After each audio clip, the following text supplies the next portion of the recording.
Hello students, मैं कमल एक बार फिर से स्टडी ग्रुप IQ चैनल में आपका स्वागत करता हूं। आज मैं इलेक्ट्रोस्टैटिक्स का लेक्चर नंबर 5 लेकर आया हूं, जिसमें ये क्वेश्चन से मैं इसको शुरुआत कर रहा हूं। A soap bubble given charge its radius increase. अब देखिए, इसमें क्वेश्चन आपका है, यदि साबुन के बुलबुले को क्या करें, आवेशित करें तो उसकी त्रिज्या घटेगी या बढ़ेगी। देखिए, जैसे मान लेते हैं कि ये कोई बबल है, साबुन का बुलबुला, ठीक है। तो हम यहां पर इसको कोई चार्ज देंगे DQ, और यहां पर भी कोई चार्ज दे रहे हैं DQ, ठीक है। तो हमें पता है कि अगर हम कोई चार्ज देंगे तो क्या इलेक्ट्रॉन देंगे, तो इलेक्ट्रॉन, यहां पर इलेक्ट्रॉन क्या होता है, नेगेटिव होता है। इलेक्ट्रॉन नेगेटिव होता है। अगर इलेक्ट्रॉन नेगेटिव होता है तो हमको पता है कि जो सिमिलर चार्ज होते हैं, सेम चार्ज होते हैं, यानी जो लाइक चार्जेस होते हैं, उनमें क्या होता है कि उनके बीच क्या होता है, रिपल्सन होता है। तो ये रिपेल करेंगे एक दूसरे को। जब रिपेल करेंगे यानी रिपल्सन इसमें होगा, तो इनकी रेडियस क्या होगी बच्चों, इंक्रीज होगी, यानी उनमें क्या होगी, वृद्धि होगी। देखिए, यहां पर अगर हमने किसी बबल को चार्ज दिया है, इसको आवेशित किया है, तो अगर यहां पर देखिए चार्ज है भाई, इलेक्ट्रॉन निगेटिव चार्ज होता है। अगर यहां पर हम इसको निगेटिव चार्ज देंगे तो यह क्या होगा, इंक्रीज होगा, यानी इनमें रिपेल आएगा, एक दूसरे से दूर हटेंगे, तो इसकी रेडियस क्या हो जाएगी बच्चों, बढ़ जाएगी। ठीक है, आगे चलते हैं, आगे देखते हैं बच्चों, मेथड ऑफ चार्जिंग, आवेशन की विधि। आवेशन की यहाँ 3 विधियां हैं, फ्रिक्शन, बाय फ्रिक्शन, ठीक है, स्पर्श यानी टच के द्वारा, और बिना स्पर्श द्वारा, ठीक है। अब यहां से अब वो बिना स्पर्श द्वारा या प्रेरण द्वारा भी आवेशन कर सकते हैं। इसको हम प्रेरण द्वारा आवेशन भी कर सकते हैं, ठीक है, प्रेरण द्वारा आवेशन, ठीक है, प्रेरण द्वारा आवेशन, प्रेरण द्वारा आवेशन। यहां पर इसकी 3 विधियां हैं। किसी भी पार्टिकल को आवेशित करने की कितनी विधियां हैं, 3 मेथड है, 3 विधि है, बाय फ्रिक्शन, ठीक है, टच द्वारा और प्रेरण के द्वारा। तो देखिए, चार्जिंग बाय फ्रिक्शन, फ्रिक्शन के द्वारा हम कैसे आवेशित करते हैं किसी वस्तु को, किसी पार्टिकल को। देखिए, हमारे पास हमने 2 पार्टिकल लिया और ये कांटेक्ट में है। कांटेक्ट मतलब एक दूसरे के नजदीक रखे गए, एक दूसरे के आसपास हैं। तो इनमें देखिए जो चार्ज है, जो चार्ज, तो अब वो इनमें चार्ज की मात्रा हमने इसको एक को प्लस से दिखाया, एक को माइनस से दिखाया। तो कहने का मतलब एक दूसरे के कांटेक्ट में है, एक दूसरे के आसपास रखे गए हैं। अब हम यहां पर क्या कराएंगे, फ्रिक्शन कराएंगे, फ्रिक्शन कराएंगे, रब करेंगे, घर्षण करेंगे। अगर हम इनको फ्रिक्शन कराते हैं, घर्षण कराते हैं, तो इनमें देखिए जो चार्ज है, तो चार्ज हमने क्या बताया कि चार्ज क्या होता है, ट्रांसफरेबल होता है, एक बॉडी से दूसरी बॉडी में ट्रांसफर होता है, चार्ज का ट्रांसफर हो जाता है। तो यहां से क्या होगा, चार्ज ट्रांसफर होगा। देखिए बच्चों, अब इसमें क्या होता है कि चल करके आगे जो है, जब इसमें आप लोग केमिस्ट्री में मेटल और नॉन मेटल पढ़ेंगे तो उसमें आपको पता चल जाएगा कि ये मेटल और नॉन मेटल जो होते हैं, ये इनमें पॉजिटिव चार्ज कैसे आता है, नेगेटिव चार्ज कैसे आता है। तो हमने तो बता दिया कल की क्लास में, पिछली क्लास में बता दिया कि वो क्यों नेगेटिव होता है और क्यों पॉजिटिव होता है कोई पार्टिकल। अगर देखिए, हम एक बार फिर से देख लेते हैं। जैसे ये हमारे पास कोई 2 पार्टिकल है, तो अगर हम इनको क्या कर दें, कंडक्टिंग वायर द्वारा जोड़ दें, तो इनमें से एक से इलेक्ट्रॉन निकल करके दूसरे में इलेक्ट्रॉन चला जाएगा। तो अगर इसमें से इलेक्ट्रॉन निकल करके इसमें जाता है, तो इसमें इलेक्ट्रॉन की भाई ऋणायन की कमी होगी, तो क्या बनाएगा, धनायन। और इसमें जब इलेक्ट्रॉन जाएगा तो क्या बना लेगा, ऋणायन बना लेगा। ठीक है, तो यहाँ पर हम क्या करें, किसी भी वस्तु को अगर हम फ्रिक्शन कराते हैं, घर्षण कराते हैं, तो वस्तुएं क्या हो जाती हैं, चार्ज हो जाती हैं, आवेशित हो जाती हैं। जैसे ठंडी के दिनों में हम हथेली को रब करते हैं, फ्रिक्शन करते हैं, तो हमारी हथेली क्या हो जाती है, बाई चार्ज, यानी चार्ज के द्वारा क्या हो जाती है, हीट हो जाती है, गर्म हो जाती है। जैसे हम कंघी करते हैं बाल, तो जब कभी आप देखे होंगे कि रफ करने पर जो हमारा बाल होता है वो क्या करने लगता है, वो कंघी की तरफ चिपकने लगता है, अट्रैक्ट होने लगता है, आकर्षित होने लगता है। या हम किसी भी पेन को या अपनी हथेली को इस तरीके से किसी कागज से चिपकाएं, हथेली को कागज के पास ले जा करके रब करके कागज को चिपकाए हैं तो कागज के टुकड़े छोटे छोटे हथेली में चिपक जाते हैं आकर के। ठीक है, तो वो क्या हुआ बच्चों, ये है फ्रिक्शन, बाय फ्रिक्शन के द्वारा चार्जिंग। उसके बाद फ्रिक्शन करा करके उन पार्टिकल को हम क्या कर दें, उन पार्टिकल को हम सेपरेट कर दें। ठीक है, सेपरेट का मतलब अलग अलग कर दें, तो इनमें चार्ज की मात्रा क्या हो जाती है, बराबर बराबर हो जाती है। ठीक है, आगे देखते हैं। आगे देखिए बच्चों, यहां पर स्पर्श द्वारा आवेशन। जैसे मान लीजिए कि यहां पर कोई बॉडी न्यूट्रल है, ठीक है, और एक बॉडी क्या है, यहां पर इसमें कोई चार्ज है, पॉजिटिव चार्ज या निगेटिव चार्ज, इसमें मान लीजिए कि इसमें कोई चार्ज है। तो अगर ये चार्ज हमारे पास पॉजिटिव चार्ज है इस पे, ठीक है, पॉजिटिव चार्ज, अगर हम इस न्यूट्रल पार्टिकल को इससे क्या कर दें, टच करा दें, स्पर्श करा दें, जैसे ही हम टच करेंगे तो इनमें क्या होती है, इनसे जो इलेक्ट्रॉन है ये इनमें धीरे धीरे इनमें क्या करने लगते हैं, ट्रांसफर होने लगते हैं, इलेक्ट्रॉन ट्रांसफर होने लगते हैं। अभी तक हम क्या सीख रहे थे कि फ्रिक्शन जब करते थे, घर्षण करते थे, तो एक पार्टिकल से दूसरे पार्टिकल में इलेक्ट्रॉन क्या हो जाता था, ट्रांसफर होता था, और उनमें अट्रैक्टिव या रिपल्सिव की प्रॉपर्टी आ जाती थी। और इसमें स्पर्श के द्वारा हम क्या करेंगे, अगर किन्हीं दो बॉडी को हम टच करें, एक न्यूट्रल हो और एक पर कोई चार्ज हो, तो हम अगर इनको टच करते हैं तो इस बॉडी पर भी इलेक्ट्रॉन ट्रांसफर हो जाता है, क्योंकि हमारा जो इलेक्ट्रॉन है वो ट्रांसफरेबल होता है। ठीक है, हमने बताया था कि प्रोटॉन ट्रांसफरेबल क्यों नहीं होता है, क्योंकि प्रोटॉन नाभिक में यानी न्यूक्लियस में बॉन्डिंग होता है, बंधा हुआ होता है, और उसको तोड़ने के लिए हमें एक्स्ट्रा यानी अधिक से अधिक एनर्जी की आवश्यकता होगी, इसलिए हम प्रोटॉन जो होता है ट्रांसफरेबल नहीं होता है बच्चों।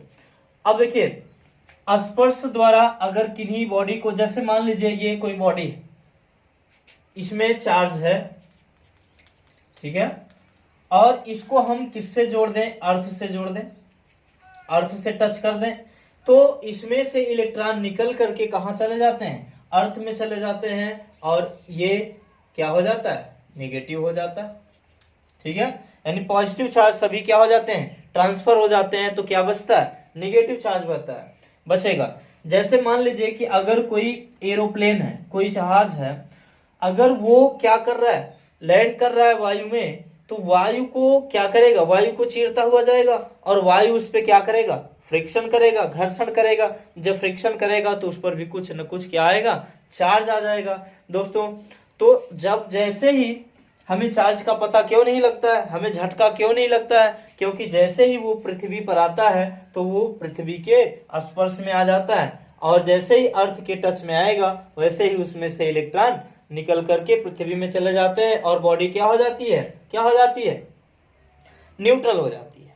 इस कारण से हमको झटके महसूस नहीं होते। जैसे कोई बंद परिपथ हो, कोई अगर परिपथ बंद हो, कहीं से भी खुला ना हो, अगर उस पर करंट या लाइट के तार गिर जाएं, अगर तो वो कहीं से भी क्या हो, कहीं से भी खुला ना हो, तो अगर हम उसमें अंदर बैठे हुए हैं, ठीक है, तो उसमें झटके नहीं लगेंगे। जैसे मान लीजिए कोई गाड़ी जा रही हो, चारों तरफ से बंद हो, जब तक हम लोहे के टच में, जब तक हम उसको टच नहीं करेंगे या जब तक वो चारों तरफ से बंद रहेगा, तब तक हमें कोई झटका नहीं लगेगा।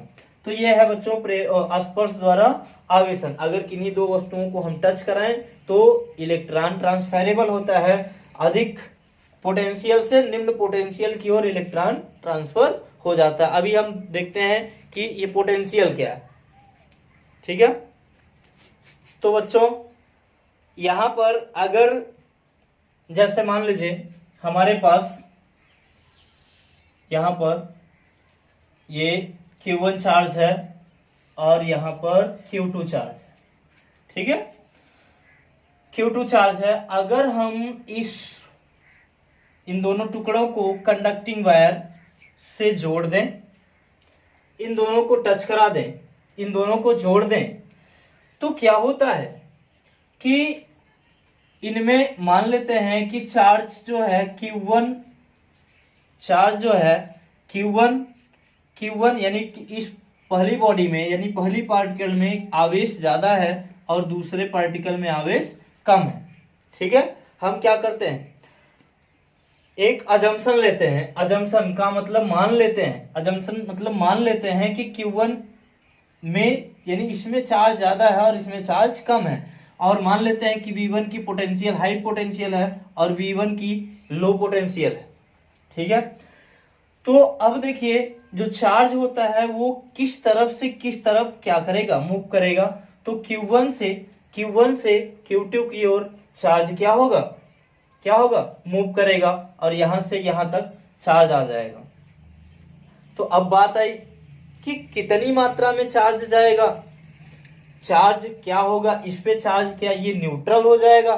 ठीक है, तो आगे देखते हैं बच्चों, न्यूट्रल नहीं होगा, चार्ज कब तक जाएगा। जैसे मान लीजिए हम यहां पर एक उदाहरण लें, ऐसे हमने ये बकेट लिया, बकेट एक बाल्टी, इसमें हमने क्या भर दिया, वाटर, और इसको हमने एक पाइप से जोड़ दिए और यहां पर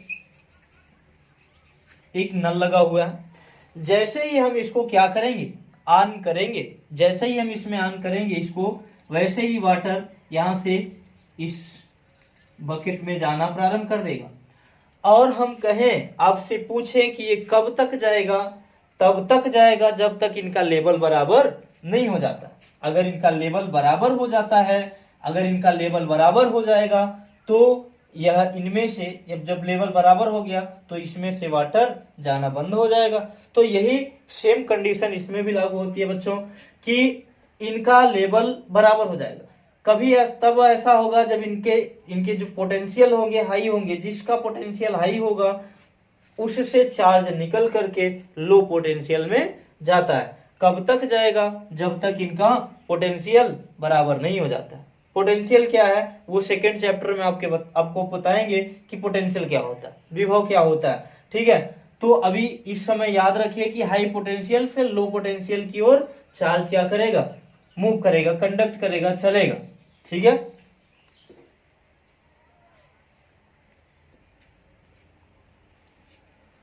वी नो दैट, हम जानते हैं कि स्फेरिकल मतलब कोई गोला हो या कोई वृत्त हो, स्फेरिकल बॉडी, वृत्ताकार बॉडी में जो पोटेंशियल होता है V इक्वल टू के इंटू क्यू अपॉन आर, जहां पर V क्या है, पोटेंशियल, K क्या है, एक कांस्टेंट है, ये इलेक्ट्रोस्टैटिक्स कांस्टेंट है, और ये Q क्या है, चार्ज है, और ये क्या है, रेडियस है। जैसे मान लीजिए ये कोई स्फेरिकल बॉडी है यानी कोई वृत्त है, इसमें इसका पोटेंशियल V है और इसको अगर हम Q चार्ज दें और इसकी रेडियस क्या है बच्चों, रेडियस R है, तो V equal to K into Q upon R. अब आपके मन में आया होगा कि ये कहां से आया, तो इसका जो है ये फार्मूला हम प्रूव कराएंगे आगे चल करके, इसकी बेहतर तरीके से प्रूविंग करेंगे बच्चों। अभी यहाँ पर इसको हम प्रूव नहीं कर सकते हैं क्योंकि अभी ये चैप्टर नहीं चल रहा है। चैप्टर सेकेंड वाले चैप्टर में इसकी प्रूविंग हो जाएगी। और इसको अभी इतना समझ लीजिए कि स्फेरिकल बॉडी में पोटेंशियल V इक्वल टू के इंटू क्यू अपॉन आर होता है, जहां के क्या है, के एक क्या है, इलेक्ट्रोस्टैटिक्स कांस्टेंट,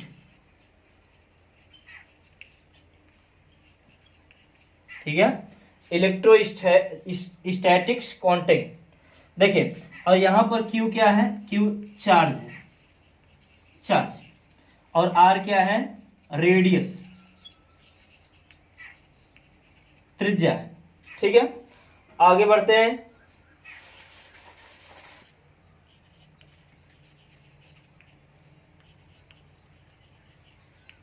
देखिए बच्चों, अब यहां पर हमने क्या कहा कि जब इनको कंडक्टिंग वायर से अगर जोड़ेंगे तो हाई पोटेंशियल से लो पोटेंशियल की ओर चार्ज जाएगा।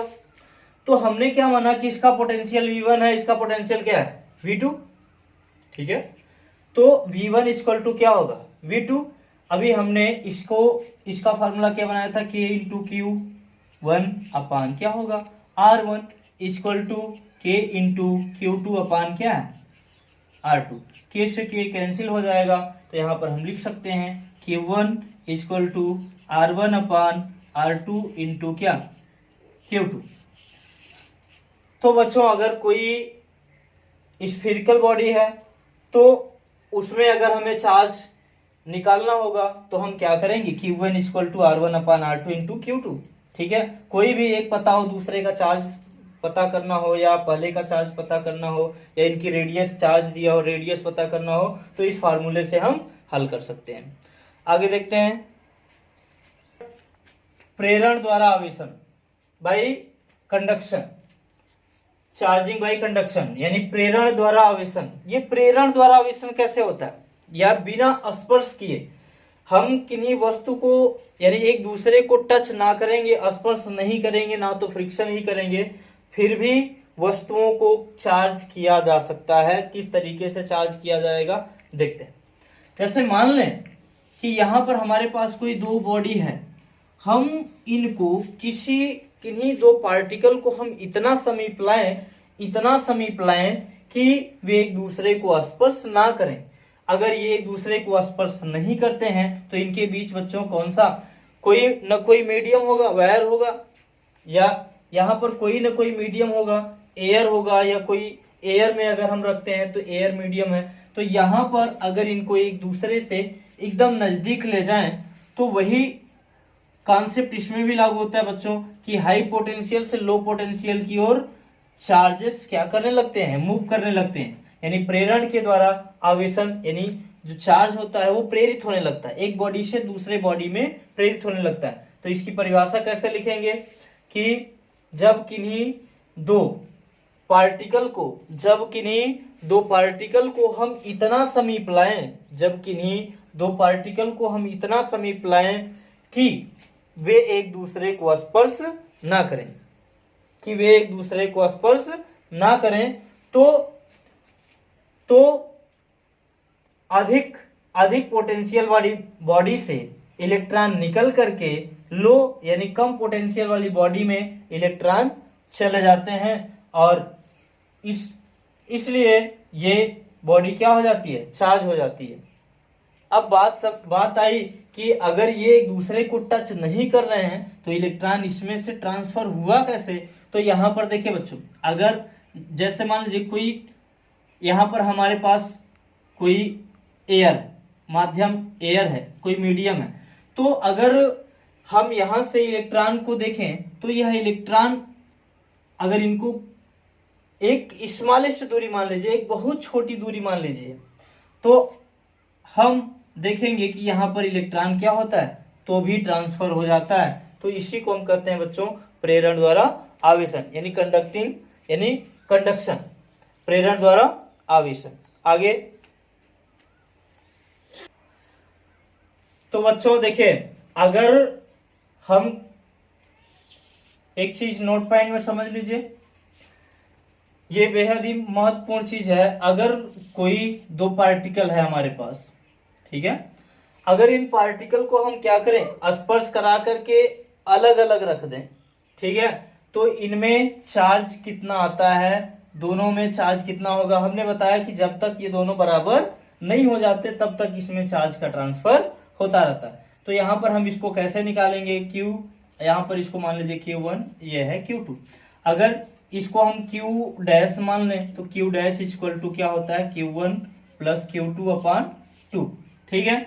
यानी इस पर हम चार्ज निकालेंगे, जैसे 5 कूलाम का चार्ज इसमें है, ठीक है, या 10 कूलाम का चार्ज इसमें है, और इसमें मान लेते हैं 5 कूलाम, या ऐसे मान लीजिए 20 कूलाम इसमें मान लेते हैं, 10 कूलाम इसमें मान लेते हैं। तो अगर हमें स्पर्श करा करके, टच करा करके अगर एक दूसरे से दूर रखना होगा तो इनमें चार्ज कितना आएगा, 20 प्लस 10/2, यानी Q dash equal to 30/2 equal to 15 coulomb. तो 15 कूलाम का चार्ज बच्चों इसमें होगा और 15 कूलाम का चार्ज इसमें होगा। दोनों में चार्ज क्या होगा? सेम होगा, बराबर होगा। अब बच्चों हम लोग पढ़ेंगे कूलाम्स लॉ। जैसे कि हमने एक दिन ग्रेविटेशन फोर्स बताया था कि ग्रेविटेशन फोर्स क्या होता है, इसका यूज इसमें होने वाला है, तो ये कूलाम्स लॉ उसी पर आधारित है।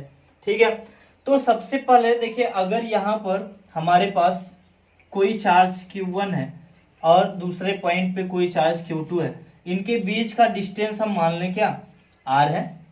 इनका डिस्टेंस R है, तो इनके बीच या तो अट्रैक्टिव फोर्स होगा या तो रिपल्सिव फोर्स होगा बच्चों। अगर ये तो चार्ज पे डिपेंड करता है, मान लेते हैं कि ये पॉजिटिव है, ये निगेटिव है, तो इनके बीच अट्रैक्टिव फोर्स होगा। अगर ये दोनों पॉजिटिव पॉजिटिव हैं तो कैसा फोर्स होगा? रिपल्सिव फोर्स होगा। तो अब ये जो फोर्स होगा, ये फोर्स, इस फोर्स की वैल्यू क्या आएगी, किस तरीके से आएगा? तो F proportional Q1 into Q2, यानी यह जो फोर्स होगा आवेशों के गुणनफल के प्रोपोर्शनली होगा, यानी जो इनमें बल लगेगा वो आवेशों के गुणनफल के अनुक्रमानुपाती होगा। इसको मान लेते हैं बच्चों इक्वेशन फर्स्ट मान लेते हैं। और दूसरा नंबर, इनके बीच की जो डिस्टेंस है उसके वर्ग के व्युत्क्रमानुपाती होता है। ठीक है, इनवर्सली प्रोपोर्शनल ही होता है, इनवर्स प्रोपोर्शनल होता है, कहने का मतलब व्युत्क्रमानुपाती होता है। ठीक है बच्चों, इस टॉपिक पे हम नेक्स्ट क्लास में, अगली क्लास में बेहतर तरीके से, पूरे अच्छे तरीके से इसको हम कवर करेंगे। ठीक है बच्चों, अगली क्लास में हम कूलाम्स लॉ लेकर फिर से आएंगे और कूलाम्स लॉ के बारे में पूरा डिटेल में बताएंगे, क्योंकि अभी समस्या है कि ज़्यादा से ज़्यादा 20 से 22 मिनट की क्लास हम अपलोड कर ही पाते हैं, क्योंकि उससे ज़्यादा हो जाती है तो समस्या आ जाती है, अपलोड नहीं हो पाता है। इसलिए थोड़ा थोड़ा करके हम कवर कर लेंगे। ठीक है, आप लोगों को घबराने की आवश्यकता नहीं है, एक एक टॉपिक अच्छे तरीके से पूरा का पूरा कवर करेंगे, ये मेरी जिम्मेदारी है। ठीक है, एक भी पॉइंट, कोई भी पॉइंट छूटेगा नहीं। अभी तो बच्चों मान लीजिए कि एक तरीके से, जैसा कि कहा जाता है ना कि अभी तो ये ट्रेलर है, पिक्चर तो पूरी बाकी है, तो अभी ट्रेलर ही समझ लीजिए कि अभी ट्रेलर ही चल रहा है। ठीक है, धन्यवाद छात्रों, अच्छे तरीके से पूरा का पूरा कॉन्सेप्ट क्लियर करते हुए पढ़िए और नोट करते रहिए। धन्यवाद।